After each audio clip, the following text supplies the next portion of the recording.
الرجيم بسم الله الرحمن الرحيم طاسيم تلك آيات الكتاب المبين لعلك باخع نفسك ألا يكونوا مؤمنين إن نشأ ننزل عليهم من السماء آية فظلت أعناقهم لها خاضعين وما يأتيهم من ذكر من الرحمن محدث إلا كانوا عنه معرضين فقد كذبوا فسيأتيهم أنباء ما كانوا به يستهزئون أولم يروا إلى الأرض كم أنبتنا فيها من كل زوج كريم إن في ذلك لآية وما كان أكثرهم مؤمنين وإن ربك لهو العزيز الرحيم۔ محترم سامعین کرام، سورۃ النمل اللہ تبارک و تعالیٰ کے فضل و کرم سے اس کا ترجمہ اور اس کی تفسیر آپ کی خدمت میں پیش کیا جا چکا ہے، اور اب ترتیب کے ساتھ پیچھے سے سورۃ الشورى سورہ نمبر 26 آپ کے سامنے شروع کی جا رہی ہے۔ یہ سورۃ الشورى جو ہے یہ بھی مکی صورت ہے، اور جب مکی اور مدنی صورت کے بارے میں بتایا جائے تو ہمیشہ یہ بات ذہن نشین رکھنا چاہیے کہ نبی صلی اللہ علیہ وسلم نے جو مکہ سے مدینہ ہجرت کی تو ہجرت سے پہلے جتنی بھی صورتیں اور آیتیں نازل ہوئی، چاہے وہ جہاں بھی نازل ہوئی ہو، وہ مکی صورت آیت ہے، اور ہجرت مدینہ کے بعد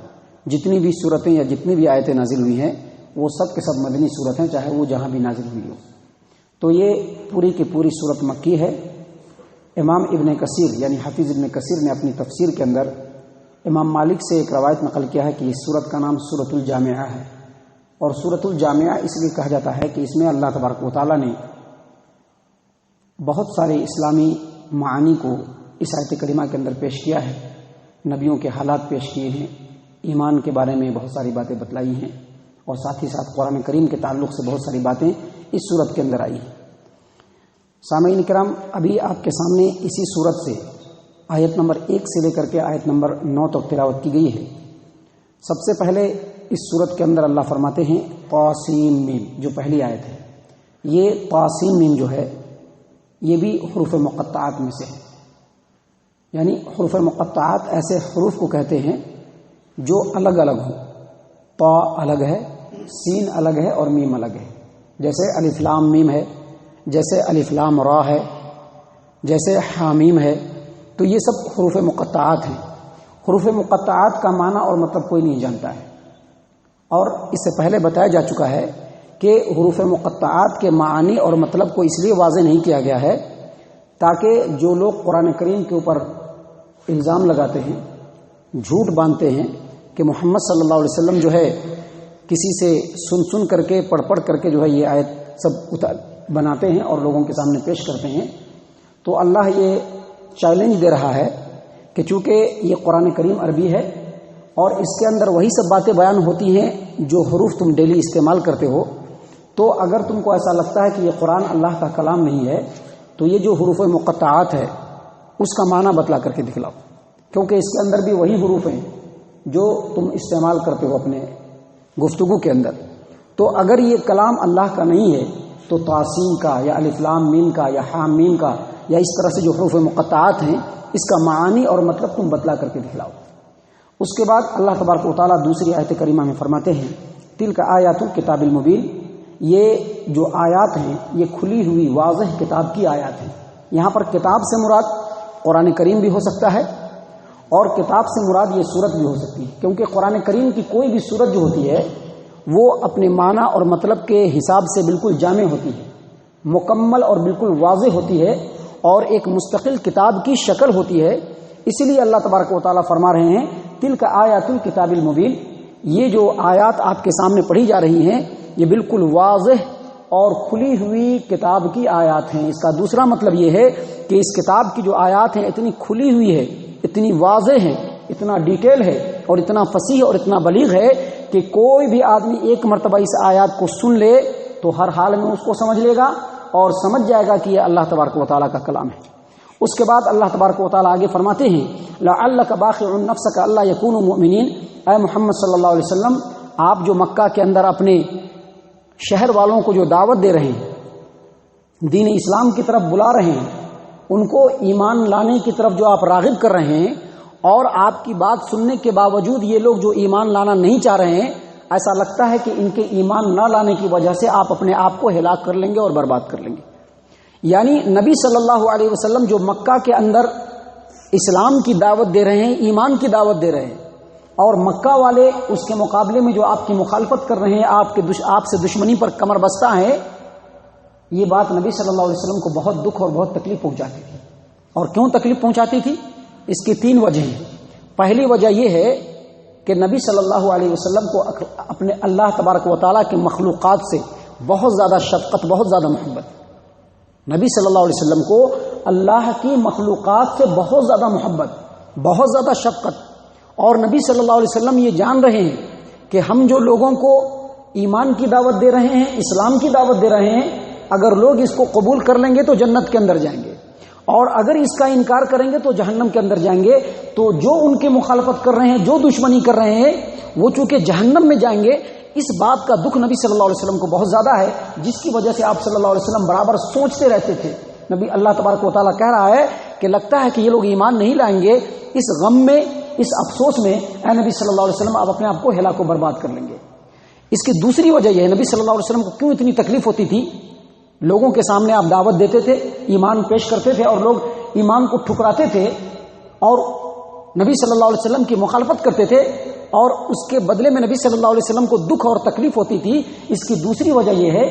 کہ کوئی بھی آدمی جب کوئی ایفرٹ کرتا ہے، جب کوئی کوشش کرتا ہے،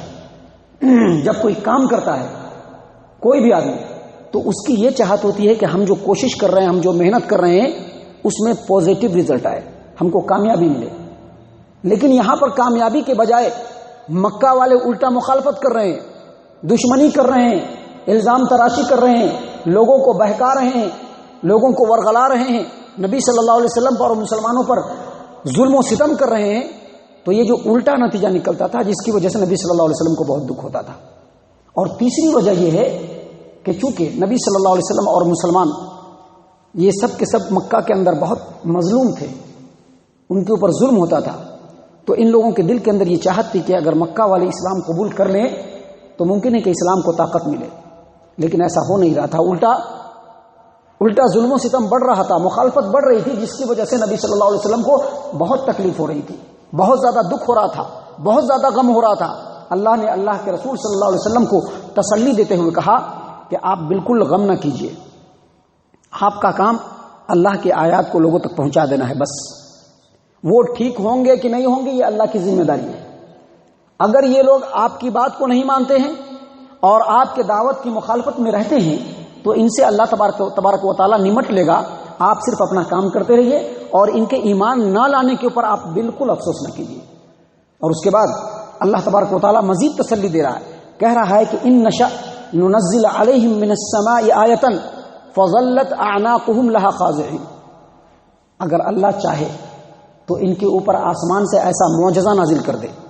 ایسی نشانی نازل کر دے کہ جس نشانی کو دیکھ کر کے یہ فوراً ایمان لے آئے۔ لیکن اللہ تبارک و تعالیٰ کو یہ نہیں مطلوب ہے۔ میں نے کل ہی کہا تھا رات میں، یہ جو ایمان ہے یہ اختیار سے ہونا چاہیے، اپنے آپ پیدا نہیں ہوگا۔ ایمان اور اللہ کے رسول سے محبت، شریعت سے لگاؤ، یہ نیچرلی پیدا نہیں ہوتا ہے، یہ پیدا کرنا پڑتا ہے۔ اللہ فرما رہے ہیں کہ ہم نے قرآن بھیجا ہے، ہم نے رسول بنا کر کے بھیجا ہے، کائنات کے اندر بہت ساری نشانیاں ہیں، اس کے اوپر غور کرے، غور کرنے کے بعد اپنی عقل کو، اپنی شعور کو کام میں لائے، اور کام میں لا کر کے تب اللہ تبارک و تعالیٰ کے ایمان کو اختیار کرے۔ اللہ یہ چاہتا ہے، اللہ زبردستی کا ایمان نہیں چاہتا ہے۔ اگر اللہ کو انسان کے لیے زبردستی کا ایمان چاہیے ہوتا تو انسان کو انسان کے علاوہ دوسری مخلوق بناتا ہے۔ دنیا کی بہت ساری مخلوقات ہیں جو مجبور ہے ہر حال میں اللہ کے سامنے اس کو سر جھکانا ہے، لیکن انسان کو رب نے اختیار دیا ہے، اور اختیار اس لیے دیا ہے کہ دنیا کے اندر جائے، اللہ کی نشانیوں پر غور کرے، اور غور کرنے کے بعد اپنے اختیار سے رب پر ایمان لائے، رب کے قرآن پر ایمان لائے، رب کے اسلام پر ایمان لائے۔ اللہ فرماتے ہیں کہ ان نشأ ننزل علیہم من السماء،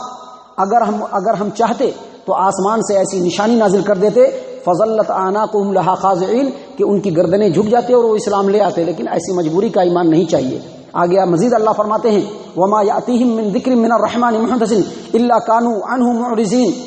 ہونا تو یہ چاہیے تھا، یہ مکہ والوں کو ہونا یہ چاہیے تھا کہ یہ قرآن کی آیات ہے، اللہ کے رسول ہیں،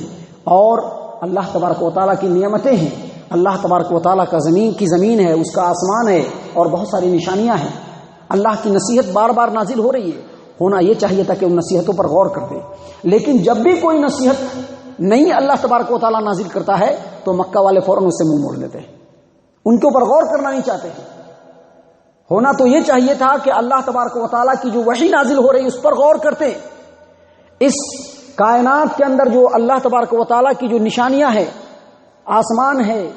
زمین ہے، سورج ہے، چاند ہے، ستارے ہیں، زمین و آسمان کے نظام اور سسٹم ہے، اس پر غور کر کے ایمان لاتے. لیکن اللہ فرما رہے ہیں کہ جب بھی ان کے پاس رحمان کی طرف سے کوئی نئی نصیحت نازل ہوتی ہے الا کانوا عنہ معرضین، تو یہ لوگ فوراً اس سے منہ موڑ لیتے ہیں. اللہ مزید فرما رہے ہیں فقد کذبوا، یہ لوگ تو جھٹلا چکے ہیں، محمد صلی اللہ علیہ وسلم کو جھٹلا چکے ہیں، اسلام کو جھٹلا چکے ہیں، قرآن کو جھٹلا چکے ہیں. لیکن ان قریب ان لوگوں کو ایسی خبریں ملیں گی کہ ان کو اس حق بات کا پتہ چل جائے گا جس کا یہ مذاق اڑاتے ہیں. کیا مطلب؟ جس طرح سے ابھی اللہ کے رسول صلی اللہ علیہ وسلم کا مذاق اڑا رہے ہیں، جس طرح سے قرآن کا مذاق اڑا رہے ہیں، جس طرح سے دین اسلام کا مذاق اڑا رہے ہیں، اور جس طرح سے مسلمانوں کا مذاق اڑا رہے ہیں، ان قریب ان کو پتہ چل جائے گا کہ جن کا یہ مذاق اڑا رہے ہیں وہی حق ہے. اور وہ اس طرح سے ہوا کہ ان لوگوں نے لاکھ دشمنی کیا، لاکھ اسلام کے رستے میں روڑا اٹکانے کی کوشش کی، لاکھ اسلام کو دبانے کی کوشش کیا، لیکن اللہ تبارک و تعالیٰ نے اسلام کو سر بلند کیا. اور ہر میدان میں مکہ کے مشرکوں کو اللہ تبارک و تعالیٰ نے مات دیا. ایسی ایسی خبریں مکہ کے اندر آئی. بدر کے اندر جب لڑائی ہوئی، مکہ والوں کو خبر ملی کہ ان کے بہت سارے سردار مارے گئے ہیں. ان لوگوں نے خون کا گھونٹ پی لیا، اور اس وقت ان کو پتہ چل گیا کہ اسلام جو ہے یہ برحق ہے. اور اس کی دوسری صورت یہ ہے کہ جب یہ مکہ والے اپنے موت کی منزل پر پہنچیں گے، اور جب فرشتے ان کے روح کے قبض کو قبض کریں گے، اور جب یہ آسمان پر جائیں گے، تو اس وقت ان کو پتہ چلے گا کہ محمد صلی اللہ علیہ وسلم کی ذات گرامی برحق تھی، آپ صلی اللہ علیہ وسلم کا اسلام برحق تھا، یہ قرآن کریم برحق تھا. ان قریب ان کو معلوم ہو جائے گا. اس کے بعد اللہ تبارک و تعالیٰ مزید اپنی نشانی بتا رہا ہے، فرما رہا ہے اولم یروا الی الارض، یہ لوگ زمین کی طرف کیوں نہیں دیکھتے؟ کم انبتنا فیہا من کل زوج کریم، کتنی ساری مقدار میں، کتنی ساری کوانٹٹی میں ہم نے زمین کے اوپر پیڑ پودے اگا رکھے. یعنی اللہ یہ فرمانا چاہ رہا ہے کہ دیکھو، یہ زمین ایک ہے، آسمان بھی ایک ہے، آسمان سے برسنے والا پانی بھی ایک ہے، اور اس سے جو پودے نکلتے ہیں اس کی سینچائی کرنے والا، اس کو گروتھ دینے والا، اس کی بڑھوتری کرنے والا، اس کو نشو و نما دینے والا جو سورج ہے، سورج کی روشنی بھی ایک ہی ہے، پانی بھی ایک ہی برستا ہے، سورج کی روشنی بھی ایک ہے. لیکن یہاں جو پیڑ پودے ہیں وہ مختلف قسم کے ہیں. کوئی جو ہے رنگ برنگے اور خوشنما پھول ہیں، تو کوئی لہلہاتی کھیتیاں ہیں. ہر جگہ پہ الگ الگ کھیتی ہے. ہر جگہ کی کھیتی چاہے وہ الگ الگ ہی کیوں نہ ہو، لیکن اس کے باوجود جو اللہ نے جس کے لیے جو وقت مقرر کیا ہے اسی وقت میں وہ کھیتی پیدا ہوتی ہے. تو اللہ فرماتے ہیں کہ یہ جو ایک نشانی ہے، صرف اس ایک نشانی پر مکہ والے اور انسان غور کر لے تو اللہ پر ایمان لے آئے. اللہ فرماتے ہیں ان فی ذلک لآیہ، اس کے اندر بھی نشانی ہے، لیکن اکثر لوگ ایمان نہیں لا رہے ہیں. اور اس کے بعد رب العالمین فرماتے ہیں وَإِنَّ رَبَّكَ لَهُوَ الْعَزِيزُ الْحَكِيمُ، بے شک ہے محمد صلی اللہ علیہ وسلم آپ کا رب غالب ہے. جس طرح سے یہ مکہ والے انکار کر رہے ہیں، یا جس طرح سے قیامت تک آنے والے لوگ جو انکار کرنے والے ہیں یا کر رہے ہیں، اگر اللہ چاہے تو سب کو نیست و نابود کر دے. لیکن اللہ تبارک و تعالیٰ صرف غالب نہیں ہے بلکہ رحیم بھی ہے. اللہ لوگوں کو مہلت دے رہا ہے کہ دیکھو، سمجھو، غور کرو، اپنے حالات کو درست کرو، اور دنیا کو بنا لو، اور آخرت میں اللہ کے سامنے سرخرو ہو جاؤ. اللہ تبارک و تعالیٰ سے دعا ہے کہ اللہ تبارک و تعالیٰ ہم تمام کو ان آیات کے اوپر غور و فکر اور تدبر کرنے کی توفیق عنایت فرمائے. اللہ کی نشانیوں میں غور کرنے والا بنائے، ایمان والوں کے صف میں شامل فرمائے، جنت الفردوس میں جگہ عطا فرمائے. اے اللہ ہم تمام کو جہنم سے پناہ دے. اے رب العالمین ہم تمام کو جہنم سے پناہ دے. اے مالک الملک ہم تمام کو جہنم سے پناہ دے. آمین یا رب العالمین. وما علینا الا البلاغ المبین.